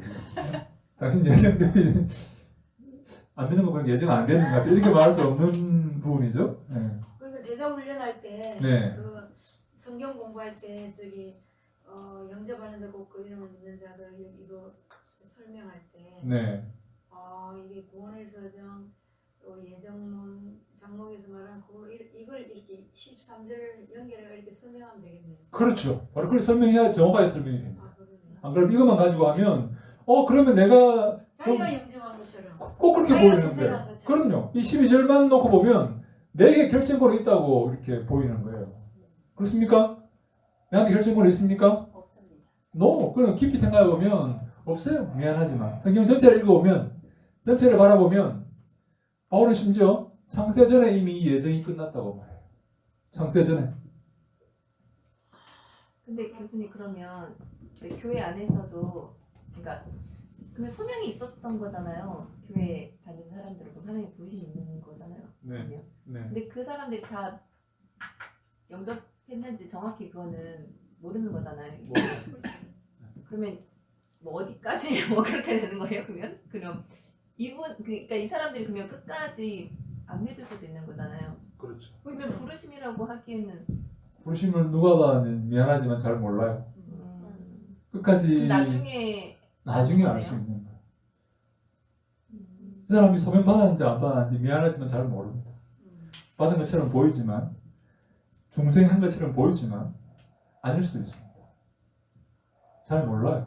교회에 대해서 잘 그 믿음 생활 잘하고 신앙생활 잘하고 뭐 새벽기도 더 열심히 다니고 이러시는 네. 분들이 아닐 수도 있어요. 아닐 수도 있습니다. 내가 주의 이름으로 이것도 행하고 내가 교회를 몇 개 지었고 내가 주의 이름으로 이 큰 선교 사업을 했는데 주님께서 모른다 하실 수도 있습니다. 그러니까 부르심처럼 보이지만 그게 아닐 수도 있다는 아닐 수도 거잖아요. 있습니다. 근데 우리가 이제 미루어 짐작합니다. 열매를 보고 알 수가 있는 거예요. 나무는 열매를 보고 판단합니다. 전체적으로 볼 때 이분은 구원받은 게 확실하다라고 이렇게 판단하는 거지. 확실히 이 사람은 확실히 100% 의심의 일 없이 구원받았다 이렇게 말하는 것도 사실 어불성설입니다. 그거는 확신 꼭 그렇게 해야 되지만 그게 확실히 맞는 것도 아니에요. 그거는 확신 누가 어떻게 확신합니까? 예수를 내가 자기만은 알 수 있는 거. 자기도 모르고 하나님 결국은 하나님 주권밖에 없네요. 그렇죠. 그래서 바울도 그래서 예를 들어서 뭐 목회를 하고 선교사를 하고 봉사를 하고 막 그런 사람이 있는가 하면 네 그런 사람 중에서도 구원을 못 받을 수도 있는가 하면 그렇죠. 초보자, 초신자 네 막 진짜 예수님 십자가상의 오른편 강도처럼 네. 정말 죽음 직전에 막 예수님 영접하고 막 네. 이 사람 천국 갔다 할 정도의 네. 그런 사람도 저 목회 과정 속에서도 그런 사람들 좀 있었는데 그렇죠. 하나님이 주권이네. 모든 그럼요. 것이. 이 모든 구원이라는 게 하나님의 소관입니다. 사실 우리가 이 사람 구원 받았느냐 안 받았느냐 이렇게 말하는 것도 사실 우리가 물론 이렇게 추측을 하고 생각해 볼 수 있지만 궁극적으로 하나님의 소관이고 주권이고 예정이다 그렇게 말할 수밖에 없어요. 내가 어떻게 알 수 있습니까?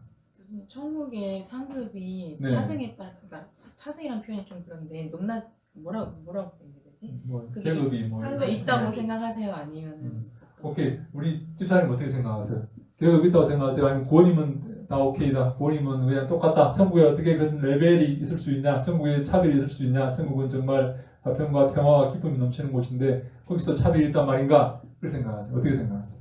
듣기로는 있다고 많이 들었거든요. 근데 본인 생각은 어떠세요? 그 하나님이 다 우리를 이미 이제 하셨는데 네. 그 상급이 있다는 게 얘는 이만큼 상급, 얘는 이만큼 상급에 따라 소명을 네. 하셨다는 그런 아니 그게 되는 건지. 예, 다른 분도 어떻게 생각하세요? 천국의 상급이 계급이 뭐 계급이랄 것보다는 하나의 그 영광이 다르다고 생각하세요? 영광이 똑같다고 생각하세요? 다르다고 생각하세요? 예, 우리 하여간 뭐 죽기 5분 전에 구원받은 그 강도와 평생을 주를 위해 헌신한 사무엘이 영광이 같으면 안 되겠죠, 그죠? 근데 우리가 이제 그 어떤 근거로 그렇게 이렇게 말하냐면 우리가 이거 뭐 열매로 아는데 우리 그 고린도전서 3장 15절을 보면 한번 볼까요? 네, 고린도전서 3장 15절에 보면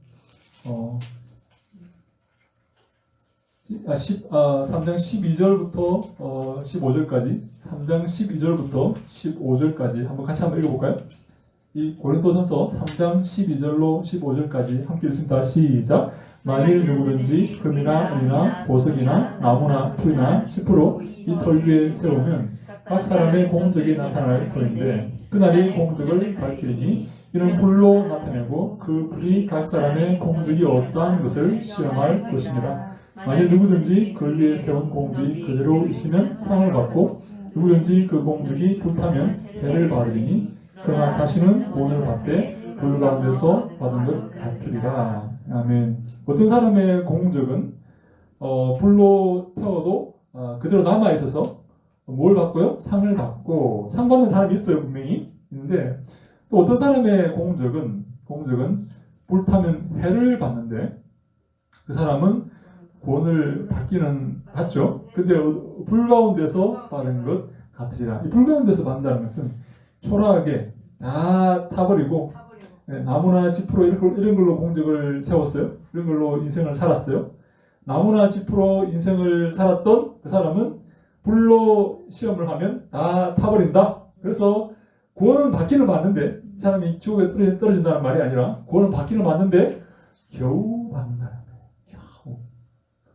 반면에 어떤 사람은 상을 받는다. 그것도 예정인 거고. 그것이 예정인가? 그것이 예정인지 잘 모르겠습니다. 하여간 어떤 사람은 상을 받고 어떤 사람은 해를 받는데 구원 못 받는 게 아니라 겨우 구원을 받았다 하는 것입니다.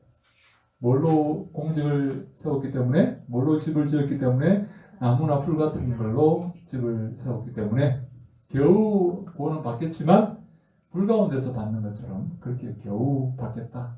그럼 목사님 이 말씀을 네, 연관해가지고 돌아온 탕자 이야기가 접목이 되나요? 그렇죠. 네, 맞습니다. 탕자는 그 유산을 받아가지고 다 탕진을 해버렸습니다. 이제 탕자는 한국 교회 많은 사람들이 탕자를 하려고 이렇게 큰아들보다 탕자가 되고 싶어가지고 돌탕, 그죠? 돌아온 탕자. 네? 그죠? 여러분 근데 사실 목사들이 그런 걸 좀 유도하는 측면도 있어요. 큰아들은 나쁘고 큰아들은 사랑도 없고 밴댕이 소갈딱지를 가지고 있어서 둘째 아들이 동생이 돌아왔는데 환영하지도 않고 저 진짜 탕자는 저 집에 있는 큰아들이다. 이렇게 말하는 사람도 있어요. 집탕이라고. 돌탕은 좋은 사람이고 돌탕은 저거 훌륭한 사람이고 돌아왔으니까 훌륭한 사람이고 집탕은 진짜 탕자다. 그런 사랑도 없고 저 밴댕이 소갈딱지를 해가지고 아버지 사랑을 모른다. 돌탕은 아버지 사랑을 아니까 진짜 돌아왔고 그렇게 말하는 사람이 있어요. 근데 여러분 미안하지만 돌탕은요 돌아온 탕자는 더 이상 유산이 없어요. 왜? 지유산을 다 받아가지고 탕진해 버렸어요. 여러분 집에 있는 큰아들이 훌륭한 사람입니까? 돌탕이 훌륭한 사람입니까? 집탕이 훌륭한 사람. 집에 있는 아들은 이제 여러분 이제 아들이 둘이만 있다고 합시다. 큰아들 작은아들 둘이만 있다고 합시다. 그러면 이제 재산을 이렇게 아버지 재산을 3등분 해가지고 이 돌탕이 이 하나를 갖고 왔습니다. 장자가 2배를 받기 때문에 나머지 이것은 이제 큰아들. 이 큰아들이요 미안하지만 큰아들이 이 작은아들을 우리가 유심히 바라보면 그 행실을 미루어 보면 아버지랑 관계가 안 좋았어요. 유산을 물려달라는 것은 아버지를 더 이상 살아있는 존재로 인정하지 않겠다는 그런 말이었어요. 유산을 달라는 거거든요. 유산은요 당시에 아버지가 살아있을 때 절대 요구할 수 없는 것입니다. 배륜납니다. 아버지를 더 이상 인정하지 않겠다. 아버지를 인정하지 않겠다. 아버지를 죽은 존재로 내가 이제부터 간주하겠다는 거예요. 아버지가 어떤 일이 있었을까요? 어떤 서운한 마음이 있었을까요? 하여간 아버지를 더 이상 아버지를 인정하지 않겠어요. 근데 왜 유산을 왜 달라고 그러면? 하여간 유산을 받아가지고 멀리 가서 다 탕진해 버렸어요. 그래서 이제 하인의 하나로 이렇게 들어오겠다고 하는 거예요. 근데 이제 재산을 이제 이렇게 이 재산은 누구 겁니까? 큰아들. 근데 미안하지만 제가 미루어 짐작하던데 이 모든 재산이 큰아들과 아버지가 일군 재산이다 그렇게 볼 수가 있는 거예요. 그리고 큰아들이 말하지 않습니까? 내가 아버지와 함께 내가 여러 해를 수고하여서 아버지가 일했겠습니까? 큰아들이 일했겠습니까? 네? 같이 일했습니까? 내가 볼 때 아버지가 시켰어요. 내가 해라. 그런데 아버지가 말하잖아요. 이거 다 네 거다 이거. 다 네 거다. 다 내 거다. 이게 둘째 아들에게는 유산이 없어요. 남아있는 게 없습니다. 왜? 다 썼어요, 짓고. 근데 이 아버지 자리를 지키고 아버지에게 효도하고 아버지 명령을 충실히 수행한 이 집에 있는 큰아들은 손가락질을 받고 한국교회는 이상한 이 목사들이 등장해서 왜 이 큰아들을 이렇게 물론 이 이야기는 돌아온 탕자라고 해야 되는지 모르겠지만 이 이야기는 아버지의 사랑을 말하고 있습니다. 아버지의 사랑을 말하고 있어요. 이 잘못된 게 아버지의 사랑을 자꾸만 강조하다 보면 이 돌탕이 되고자 하는 사람들을 수많은 돌탕을 양산하고 있다. 충성하려는 것을 부끄럽게 생각하는 거예요. 집에 있는 큰아들처럼 하는 걸 부끄럽게 생각하는 거예요, 여러분. 아버지 사랑입니다. 돌아오면 받아줍니다, 여러분. 돌아오면 받아줍니다, 아버지는 사랑입니다. 그래서요, 전부 다 돌탕을 해야 되겠습니까? 지금 처음 나가야 돼요? 근데 큰아들한테 하나님이 예. 내끼시고 내게 다 이거다. 그럼요. 다 이미 다 큰아들 겁니다, 이제. 이제 둘째 아들은 유산이 없어요. 자기가 다 받아 썼습니다. 그 이유 좀 주지 않았을까? 근데 내가 볼 때 그건 법적으로 잘못된 것입니다, 그거는. 그래서 그 아버지가 이렇게 말하는 거 아니에요. 내 거에 난 네 거다, 이제. 지금 가지고 있는 이 모든 것은, 이거 남았죠? 하나는 이게 썼으니까. 이 두 개 남았는데, 이 두 개는 누구 겁니까? 큰아들 겁니다. 큰아들이 좀 나눠주겠죠. 그거는 큰아들 그건데, 큰아들이 이제 그 재량인데, 내가 볼 때 우리가 여러분, 큰아들 해야 되겠습니까? 돌탕을 해야 되겠습니까? 큰아들 해야죠. 당연히 큰아들 아버지 옆에 서서 아버지와 함께 농사를 짓고, 가정을 일으키고, 집안을 일으키고, 아버지의 그 수고를 들어준 자가 바로 큰아들 아닙니까? 근데 이 한국교회가 어떻게 되는지 돌탕을 자꾸만 미화를 합니다. 큰아들을 손가락질을 해요. 큰아들을 틀렸다. 좁아 터진 하나님 사람도 모르고 저렇게 삐져가지고 저렇게 아버지는 나한테 염소 새끼 한 마리 준 적도 없으면서 내가 이렇게 수고했는데 아버지를 따라다니면서 이렇게 수고했는데 제가 왜 큰아들을 이렇게 큰아들을 위해서 열변을 토하는지 아십니까? 내가 큰아들이거든요. 나는 이 심정을 너무나 이해를 해요. 이거를 아버지 옆에서 아버지 도와가면서 제대로 얻어먹은 것도 없어요. 내가 이익 본 것도 없습니다. 근데 열심히 지키는 대로 바보처럼 일꾼처럼 이렇게 모습처럼 이렇게 일했는데 나한테는 우리 친구들 수고했다고 그렇게 수고했다고 많이 수고했는데 우리 친구들 왔을 때 염소 새끼 한 마리 이렇게 잡아가지고 즐기라고 한 적도 없는데 아니 이 재산을 다 팔아먹은 이 녀석이 돌아올 때 송아지를 잡습니까? 송아지를 잡습니까? 그때 송아지가 하나 있어요. 통통하게 일도 안 시키고 귀한 손님이 오면 잡으려고 늘 집에는 준비한 송아지가 있어요. 그 송아지를 잡습니까? 아버지 나한테는 그렇게 박하게 하시고 이를 그렇게 내 절대 불만을 얘기하는 게 아니에요. 아버지가 나한테 이렇게 하신 일에 대해서 절대 다 불만이 없는데 나한테는 그렇게 하셨으면서 이 망할 X가 왔는데 그 송아지를 잡습니까 아버지? 그 송아지 잡습니까? 아버지 이게 옳습니까? 아버지가 뭐라 합니까? 다 내 거다 네 거다. 얘는 죽다가 살아왔잖아. 그리고 이 관점에서 이런 양의 비유가 이런 양이에요. 이런 양 100마리가 있는데 한 녀석이 매일 말을 안 들어요. 매일 여러분 그런 사람 있죠? 말 안 듣고 돌아다니고 말 시키면 시키는 대로 안 하고 엉뚱한 데 가 있고 그죠? 엉뚱한 데 절벽 밑에 가 있고 그런 게 있잖아요. 찾아보니까 없어. 늘 없어 이놈. 여러분 그래서 이 녀석을 찾아봤어. 발견해서 이런 줄 알았는데 이 아들을 잃은 줄 알았는데 돌아왔어요. 이 한 마리 양은 이 말썽쟁이 문제야 얘를 잃은 줄 알았는데 돌아온 거예요.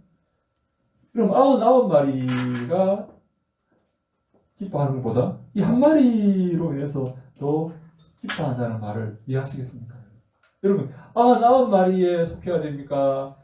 이런 짓을 해야 됩니까? 늘 문제야, 늘 꼴통, 늘 말썽쟁이 꼭 문제가 되어서 개야. 문제가 되어서요 개야. 그걸 묻지 마라 하게. 여러분 어떤 삶을 살아요? 왜 한국 교회가 자꾸 이 어리석은 자들이 이런 양을 미워하냐는 거예요. 동탕을 자꾸 미화시키냐는 거예요. 얘를 큰아들을 자꾸 손가락질 하냐는 거예요. 큰아들이 돼야 되는데 큰아들이 되어서 교회를 지키고 묵묵히 아무런 보상이 없다 할지라도 주를 섬기고 주님 무익한 종입니다. 수고했다. 네, 주님 무익한 종이었습니다. 묵묵히 이름도 없이 끝도 없이 그렇게 수고하고 쓰러져가는 그 사람들을 칭찬하고 그 사람들처럼 살라고 이렇게 격려해야지 왜 돌탕을 자꾸 미화시키냐는 거예요. 잘못된 것입니다. 기쁘죠. 이 사람이 얘가 돌아오면. 한 마리 돌아오면 기쁘죠. 그것은 이 기쁨과 이 큰아들의 기쁨, 이 99마리의 기쁨과는 차원이 다른 거예요. 얘는 죽었다가 살았기 때문에 기뻐하는 것이고 얘는 원래 아버지의 마음을 잘 아는 성숙한 자이기 때문에 저는 내가 볼 때 하나님께서 이들이 더 큰 상급이 있습니까? 얘들이 더 큰 상급이 있겠습니까? 하나님 누구를 더 칭찬하게? 이건 명예와 관한 얘기입니다. 이거 두말하는 잔소리입니다. 이걸 그래서 한국 교회가 이 우리 선교자들이 이 목사들이 전부 다 돌탕 출신이라 돼가지고 돌탕 출신이에요. 전부 다 이것들이 깡패하다가 사기치다가 와가지고 목사가 내가 전부 다 이걸 미워하는 거예요. 그러니까 나같이 집탕 출신이 이렇게 목사가 되어야 되는데 내가 너무 심하나? 내가 오늘 너무 심하게 얘기하나? 내가 이렇게 모섬처럼 이렇게 시키는 대로 하다가 아무 말도 못하고 시키는 대로 하면서 이렇게 살아온 사람들이 목사가 돼야 되는데 이런 돌탕들이 이런 것들이 전부 다 까불다가 전부 다 사고치고 갈 데가 없어가지고 이제 와가지고 이제 목사가 된 자들이 전부 다 돌탕 이런 것들을 지금 미워하는 거예요. 이 사람들 욕하는 거예요. 이 소갈딱지 없이 이 밴댕이 소갈딱지 우리 잘못됐다고 이 하나님의 사랑도 모른다고. 네, 대부분 좀 선교사님들이 그 아버지의 마음을 이렇게 말씀하실 때 이런 본문으로 그렇게 얘기를 하셨거든요. 그러니까 귀한 한 두 아들, 잃어버린 두 아들 해가지고 네. 아버지의 마음을 큰아들은 몰랐다. 이제 그렇게 하면서 좀 얘기를 많이 하셔서 맞아요. 네, 우리가 아버지의 맞아요. 그 중요한 이런 아들의 비유 혹은 이런 양의 비유의 목적은 하나님의 사랑입니다. 하나님께서 그렇게 큰 사랑을 갖고 계신다. 이해는 그 아들의 사랑을 잘 몰랐어요. 하나님께서 품어 주시는 그 사랑을 잘 몰랐어요. 그게 문제가 됩니다. 근데 모르긴 한데 제가 우리 가정을 볼 때 네. 아버지와 늘 함께 평생을 함께한 장자 큰아들은 네. 그들의 마음과 노고와 수고와 그 아픔과 그게 엄청 큰 것 같아요. 그럼 아버지의 말씀에 순종하여서 평생을 그렇게 살았어요. 여러분 유대인들도 마찬가지입니다. 유대인들은요 평생을 그렇게 살았습니다. 그죠? 장자들의 손수. 네, 말씀을 지키고 평생을 그렇게 살았어요. 네? 그래서 바울도 그렇게 말하지 않습니까? 바울 이런 깨달음을 얘기합니다. 하나님께 잠시 유대인들의 구원의 길을 막으시고 이방인들을 이렇게 구원의 길로 들어오게 하셨다. 이방인의 충만한 숫자가 차면 이제 유대인이 돌아올 텐데 유대인이 돌아오면 이 세상이 끝난다고 이렇게 바울이 말을 하고 있어요. 로마서 9장부터 12장이 그렇게 말하고 있어요. 근데 우리가 유대인들을 너무 욕하면 안 돼요. 유대인들 때문에 바리새인들 우리의 순수한 바리새인들 너 바리새인처럼 외식하지 마라 이렇게 말하는데 바리새인들 때문에 이 성경이 우리에게 지금 우리 손에 들어와 있는 거예요. 그 사람들이 베끼고 가르치고 외우게 하고 전했기 때문에 전수했기 때문에 이 성경이 남아 있는 겁니다. 전통이 남아 있는 거예요. 그들의 노고, 그들의 수고, 율법을 사모하고 물론 그 중에는 외식적으로 이렇게 다른 사람을 정죄하는 그런 사람도 있겠지만 얼마나 여러분 우리가 말씀을 사랑합니까? 이런 돌탕들 치고 말씀을 사랑합니까, 여러분? 네? 말씀을 사랑합니까? 하나님의 사랑만 얘기하고 하나님의 은혜만 얘기하고 하나님의 뒤를 십자가를 지고 자기를 부인하고 십자가를 지는 그런 삶을 얘기합니까, 여러분? 그런 삶도 우리에게 있어야 되는 거예요. 그런 삶도. 말씀에 순종하고 말씀을 따르고 말씀을 즐거워하고 이런 물론 돌아왔지만 하나님을 대적하고 반대하고 하나님 마음을 아프게 하는 이런 자들을 우리가 너무 미워하면 안 돼요. 물론 하나님은 사랑이시죠. 이런 자가 돌아와도 하나님 기뻐하시죠. 한국 간증도 다 그런 거. 맞아. 예, 맞아요. 예, 진짜로 여러분 착하게 어릴 때부터 교회 섬기면서 순종하면서 교회를 세우고 했던 사람은 아무런 칭찬도 못 받고 너무나 그 간절함에 너무나 마음이 별로 안 좋아요. 저는 실컷 놀다가 왔는데 실컷 놀다가 지 마음대로 하다 왔는데 칭찬 받고 강도. 예, 강도예요. 나는 어려서부터 묵묵히 온갖 수모와 온갖 그걸 다 겪으면서 묵묵히 교회를 세우고 청소하고 헌신하고 수고했는데 아무런 칭찬이 없어요. 아무런 칭찬도 없어요. 저는 청소하려면 도망가고 교회도 안 나오고 하면 한번 어쩔 때 한번 나오면 사람들이 좋아한다. 그렇죠, 여러분? 한번 나오면 한 석 달에 한 번 나오는데 사람들이 좋아해. 잘했다 그러면서 뭘 사주고 나는 매일 묵묵하게 매일 이렇게 새벽부터 나와서 내가 교회를 지키고 있는데 잠깐만 눈물 좀 시골에 부모님을 모시고 사는 자식하고 객지에서 그러니까. 한 번씩 선물 주고 맞아, 맞아. 한 번씩 막 맞아요. 그럼 그럼요. 그 효도한다고 생각해요. 자기가 효도한 한 번씩 오면 너무 좋아하니까 부모님이 우리 아들 왔냐고 좋아하니까 얼마나 여러분 우크라이나의 노고를 아무도 이렇게 인정해주지 않는 거예요. 묵묵하게 새벽부터 교회를 지키고 청소하고 누가 알아주는 사람도 없이 하는데 석 달 만에 한 번 나왔는데 사람들이 너 잘 나왔다고 이렇게 칭찬하고 또 걔는 또 다음 또 한 석 달 만에 또 석 달 있다가 또 나옵니다 분명히. 여러분 그럼 이게 여러분 이 돌탕이 잘하는 거예요 이게? 재미 들려가지고 석 달 만에 오니까 여러분 매일 새벽부터 이렇게 수고하는 이 사람은 바보입니까 여러분? 이 사람을 칭찬해야죠. 이 사람을 교회를 지키는 사람을 칭찬해야죠. 아버지 말씀을 듣고 순종하는 사람을 칭찬해야죠. 왜 얘네들을 칭찬합니까? 지가 돌탕이기 때문에 그런 거겠지. 지가 그런 삶을 살았기 때문에 얘가 마음에 가는 거예요. 이 사람들이 돼야 돼요. 제가 볼 때는 한국교회 물론 하나님의 사랑이 주제입니다. 하나님의 사랑을 우리가 기억해야 되는 것이죠. 자, 오늘은 제가 여기까지 하겠습니다. 혹시 다른 질문 있습니까? 이거 9가지 다 써주세요. 다음에 길어요? 다음에 우리 5개 다 했지. 4개 했는데 2시간인데 우리 3개 했는데 또 2시간 우리 그러니까 쓰기만 쓰겠습니다. 네, 자, 쓰기만 쓰겠습니다. 자, 다음 시간에 진이 진이. 우리가 믿을 때 이제 어렵다 칭하는 바람이죠. 그다음에 수양입니다. 그러니까 양자로 받아들여지는 거예요. 양자 우리가 믿으면 어렵다함을 믿고 양자로 받아들여지는 거예요. 그다음 뭡니까? 성화죠. 양자로 받아들인 다음에 우리가 거룩하게 되는 거죠. 그다음에 견인. 어떤 어려움에도 하나님은 우리를 인도하시죠. 견인. 그다음에 뭡니까? 영화. 그죠? 우리가 영화롭게 새하늘과 새 땅에 들어가게 되는 거죠. 이 모든 이 구원의 서정이 어떤 사람은 동시다발적으로 일어난다. 이게 차례 이렇게 일어난다기보다는 동시다발로 일어나는 게 아닌가라고 보는 사람도 있습니다. 근데 그래 맞아요. 근데 우리가 전체적으로 볼 때 논리적인 순서를 매긴다면 이 순서가 맞다. 이 순서가 이렇게 합니다. 우리 신앙이 문제가 아니라 우리가 중생하고 회심해야만 신앙할 수 있다. 하지만 중생해야만 내가 이거 말씀 꼭 드리고 싶어요. 우리가 다시 태어나야만 신앙할 수 있다. 믿을 수가 있다. 내가 믿어야만 태어나는 게 거듭나는 게 아니라 믿고 거듭나는 게 아니라 거듭나야만 믿을 수가 있다.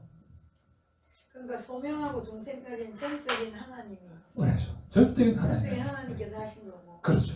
그게 먼저 되어야만이 회심하고 신앙을 가질 수 있다. 그렇죠. 내가 비로소 하나님을 인지할 수 있는 거예요. 내가 살아났기 때문에 하나님을 인식할 수가 있는 거예요. 죽었다면 하나님이라는 존재 자체를 인식할 수가 없어요. 믿지 않는 사람에게 영혼이 죽은 사람에게 아무리 하나님 이야기해봐야 하나님 인지할 수 없어요. 그러면 교수님 지금 우리 정기찬 교수님 통해서 조직신학을 몇 년 계속 배우면서 네. 지금 그대로거든요. 네네. 지금 그대로인데 예를 들어 성결교나 뭐 다른 감리교나 다른 데서는 이 순서가 바뀌는 거예요. 그렇게 내가 조금 이렇게 우리가 그 정통 교육신학에서 이렇게 가르치는데 우리 미안하지만 감리교나 성결교에서 어떻게 이 구원의 서정을 가르치는지 제가 사실 잘 모릅니다. 잘 몰라요. 그 교단에서 다른 교류가 있으면 모르겠는데 일단 뭐 제가 몸담고 있는 장로교 그리고 제가 지금까지 읽은 그 이렇게 교육신학 책에서는 이렇게 구원의 서정을 가르치고 있다 하는 것입니다. 제가 볼 때는 이것이 옳다고 저는 생각을 합니다. 성경 전체를 다 아우를 수 있고 설명할 수 있는 그런 방식이다 그렇게 보는 것입니다. 감사합니다. 네, 감사합니다. 한번 다시 한번 기도 한번 할까요? 다시 한번 기도합시다. 아버지여, 저희들 오늘도 우리 하나님 말씀 우리가 배웠는데 우리가 하나님의 그 고난과 슬픔 가운데서 우리의 정화의 하나님의 계획임을 기억하고 기뻐하며 감사하며 이 고난의 길을 잘 걸어서 새하늘과 새 땅에 다 들어가는 우리 모두가 다 되게 하여 주시옵소서. 우리가 이 일에 귀하게 쓰임받는 귀한 종들이 다 되게 하여 주시옵소서. 함께 하시고 늘 우리 앞길을 인도하여 주시옵소서. 기도하시고 목사님 마치는 기도하시고 마칩니다. 기도합시다. 아버지 하나님 감사합니다. 저희들 사랑하셔서 오늘도 함께 주의 말씀 공부하게 하시니 감사합니다. 저희들에게 은혜를 다하시고 늘 함께 하시고 늘 축복하셔서 우리의 삶을 통해 영광받아 주시옵소서. 저희들 연약합니다. 그러나 두려워하지 말게 하시고 담대히 믿음으로 나갈 수 있도록 아버지여 도와 주시옵소서. 어떠한 어려움과 어떠한 환난과 슬픔이 있을지라도 주님 의지하며 주만 바라보며 믿음으로 승리할 수 있도록 이 믿음의 그 길을 아버지여 놓치지 않고 끝까지 이 믿음의 경주를 행할 수 있도록 하나님이여 축복하시고 붙잡아 주시옵소서. 인도하여 주시옵소서. 축복하여 주시옵소서. 모든 사랑하는 주님의 권속들 주의 종들 붙잡으시고 늘 축복하시고 늘 함께 하시고 늘 주님 인도하여 주시옵소서. 할렐루야. 사랑의 주님 감사합니다.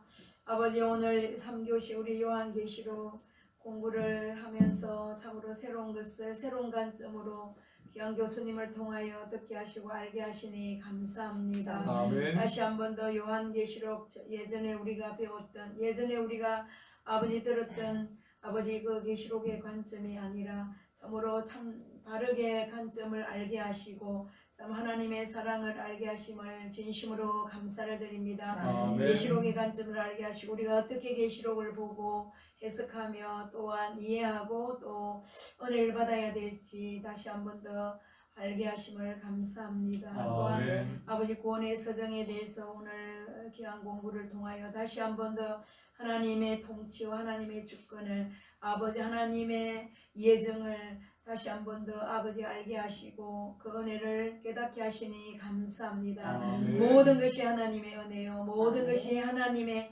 사랑임을 우리가 고백하며 주님 앞에 나가게 하여 주시옵소서. 아멘. 귀한 강의를 하시는 우리 용진 교수님 늘 우리 하나님 동행하여 주시고 함께하여 주시고 은혜 주시고 아버지 건강과 또한 아버지 모든 것을 채워주셔서 모든 사역 위에 아버지 하나님 우리 교수님을 통하여 영광받아 주시옵소서. 아멘. 우리도 아버지 하나님 귀한 우리 경기총신 아버지 귀한 교수님들 통하여 오늘도 하는 것을 첫 시간부터 지금 이 시간까지 귀한 공부와 토론을 통하여 많은 것을 알고 깨닫고 은혜 받았습니다. 우리 학생들도 감사하게 하시고 더 아버지 공부를 잘 하여서 하나님의 마음으로 하나님 주신 능력으로 이 마지막 때에 아버지 우리가 맡긴 사명 잘 감당할 수 있도록 하나님 축복하여 주시옵소서. 아멘. 마지막 시간까지 함께 하신 주님을 찬양하오며 예수 그리스도 이름으로 기도드리옵나이다. 아멘. 감사합니다.